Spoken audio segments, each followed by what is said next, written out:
Hi folks, my name's Dave Keeling and I'm a stand-up educationalist, and I've been asked to put together this motivational hack just for you.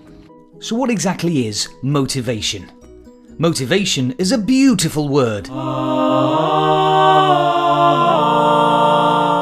Nice.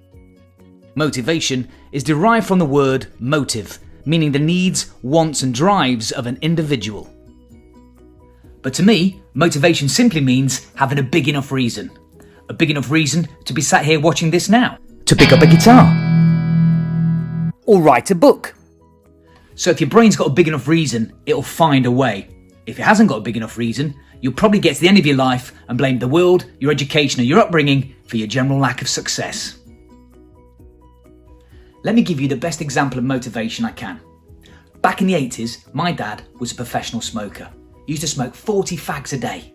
That's commitment. And we're talking proper fags, not Marlboro Lights or those minty ones, Benson and Hedges, like sucking on a jet engine. He loved it.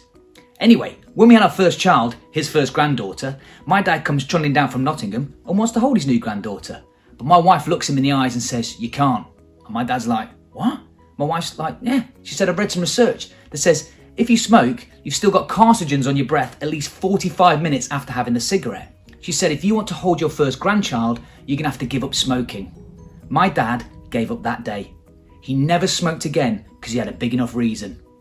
He didn't have a big enough reason when I was sat behind him in the car for 16 years, did he? Still got a cough now. Nice one, Dad.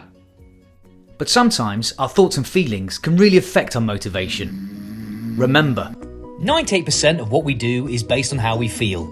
So if we feel good about ourselves and good about what we do, we tend to make better choices.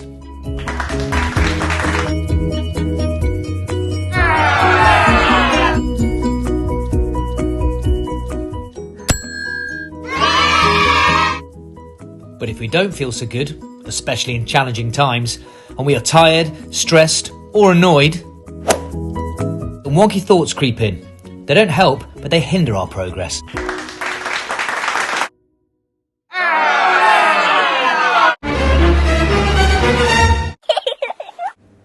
And so, a handy hint to combat these wonky thoughts is the circle of control. as creatures of safety, we tend to focus on things that concern us.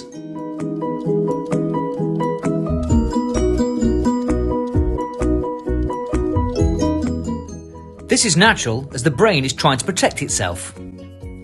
But if we switch our thinking to what we can actually influence, we feel more in control. So by focusing more on what's in our circle of influence, we can shift our wonky thoughts into positive action and take control back. and now, ladies and gentlemen, it's time for some motivational tips. There are 3 key questions you need to ask yourself if you want to be motivated and successful. 1. What do you want? It's always good to start with something you want. As the old saying goes, if you don't know what you want, how are you going to get it? And this is going to change based on how you feel, who you're with and what you're doing. But having something to aim for, really important. 2. How much? Remember, if you only kind of sort of want it, you only kind of sort of get it. The people I see in life who are successful and are continually motivated really want to achieve their goals. As Socrates once said, if you really want something, you've got to almost want it as much as the air you breathe. And 3. What are you prepared to do? So what are you prepared to do? Put a £5 away each week, do half an hour a day, just pick up the phone? And if you're not prepared to do that, then you've got to question how much you wanted in the first place. And if you're questioning that, maybe then you've got to ask yourself, do you actually want to achieve this thing? These 3 questions are very good at catching you out either way, either if you want to do it or not. But they are the 3 key questions for motivation and success. Here's a really quick way to critically think yourself to achieving a goal. A mini vision. A mini vision, simply something you want to achieve, let's say, in the next 2 weeks. Benefits. It's always good to know what's in it for you. So think about how achieving this thing will benefit not just you, but the people around you and the environment you find yourself in. Whilst chatting this mini vision through with yourself, friend, family member or confidant, Try and capture the positive words that crop up. Obstacles.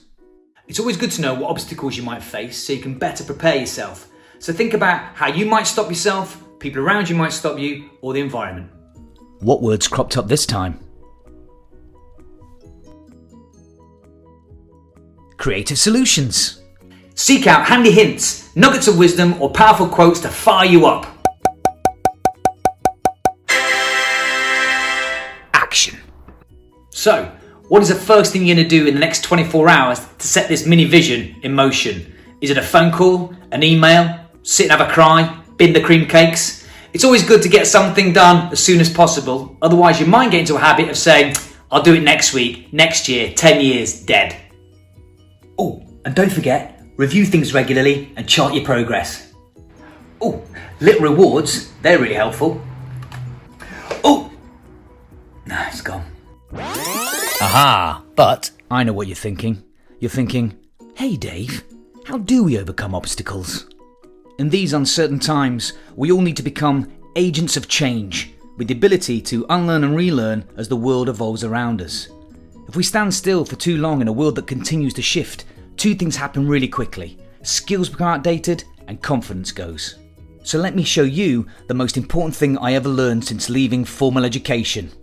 No, not the Circle of control! but the Cycle of change. Basically, how to grow your brain. wow. So this is how it works. Every given second of your life, you have an opportunity. If you take it, you'll have an experience. And if you have an experience, you'll do some learning. So, if you take the same opportunities, you'll have the same experiences and get the same outcome. Or as the saying goes, if you always do what you've always done, you'll always get what you always got. Pretty straightforward, yeah? But alongside this is something called the emotional cycle of change. In order to take an opportunity, you need to have courage. Courage is not the absence of fear, but the mastery of it. The more courageous you are, the more opportunities you'll seek out. Then you'll have the experience, and then the confidence comes. We've got confidence wrong in this country. Most people think you get confident and then you do it. You don't get confident and do it, you do it, then you get confident. So the more confident you become, the more you learn. The more you learn, the more hope you have to enter the cycle again and again and again. I was once told that hope fires a neuron. Hope creates the desire and a belief to get out of bed and do something extraordinary. But without action, hope is just a daydream. You can all hope that we'll see this, do this, achieve this, be this, but unless we take action, it will never become a reality. I know, some big words there. Courage, confidence, hope. I'm not suggesting for a minute they should drop everything and become a Jedi. I'm simply stating that if you want to go into a world and not cope with the 21st century, but be happy and successful within it, then being a courageous, confident, hopeful learner who seeks opportunities to have experiences to learn as much as they can, well, that's a pretty good starting point. But the biggest block to this cycle is fear. Fear stands for false expectations appearing real. Sometimes we imagine so strongly the outcome, we don't do it. For instance, if I put my hand up, everyone will laugh at me. If I volunteer, I'll be humiliated. If I'm really good at it, I might have to put in loads of effort. But what we need is a generation of young people who are not fearful, but fearless. So let me give you an example of how this cycle has worked in my life. If I based all my speaking engagements on my very first one, I'd probably never do it again. Here's how it goes. I was invited to do a speech to about 150 teachers down in a place called Gosport, which is in the south of England. I made two schoolboy errors. One, I was wearing a very light shirt. It was showing how nervous I was. I remember seeing a picture of Tony Blair at a G8 summit. He got a light blue shirt. He got sweat rings right up to his wrist. It's not a good look. I also had no water. So very quickly when I got on stage, I got what is technically termed tacky mouth. The kind of, good evening, Wembley! Not a good combination. Blasted through my content, sat down feeling very pleased with myself. The guy that booked me looked at me and said, what are you doing? I said, I finished. He said, you haven't? You've got another 15 minutes. I went, I haven't. And that was that. Now, we go back to this cycle. The opportunity was to do a speech. The experience wasn't a particularly good one. The learning was, I really don't want that to happen again. Now, what I could do is do what a lot of people do. I could just do the same thing again, but I'll get the same experience and the same outcome, which is not a good one. Or I could take an opportunity to do something different. I can make sure I've got a different shirt on. I can make sure I've got plenty of water. I can make sure I've got more content than I possibly need. Then I get a better experience and I get a better outcome. And that's how this cycle works. It gives us an opportunity to incrementally improve our thoughts and our actions. And that is how we evolve. The cycle of change helps us to see our life and learning as an ongoing evolutionary developmental process, with the opportunity every day to renew, refresh, rethink what we're doing and why we're doing it. So remember folks, when we feel genuinely good about who we are and have a sense of value and purpose in what we're doing, our eyes sparkle. And when our eyes light up, it means that we're actively engaged in our life and learning, not sitting passive waiting for something more spectacular to come along. So my advice to you, keep the sparkle.